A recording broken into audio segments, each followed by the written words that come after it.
مهم أيها الأب المشاركة في مراسيم أبي عبد الله الجماعية، وأيضا من المهم أن تمارس العزاء الانفرادي في وسط عائلتك. سيكون له أثر بالغ عندما يشاهد الأب، عندما يشاهد الأولاد والبنات والدهم والدتهم وهم يتفاعلون مع قضية سيد الشهداء.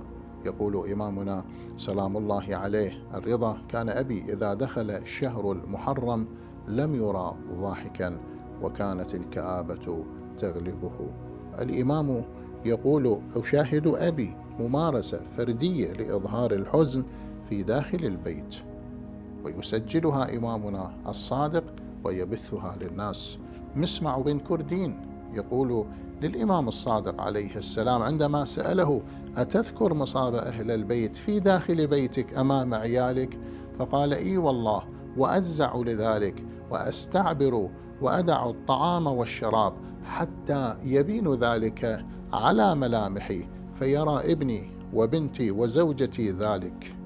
الممارسة الفردية وإظهار الحزن من قبل الأب والأم في وسط أجواء البيت يشد أولادنا للتفاعل مع شعائر الإمام الحسين عليه السلام.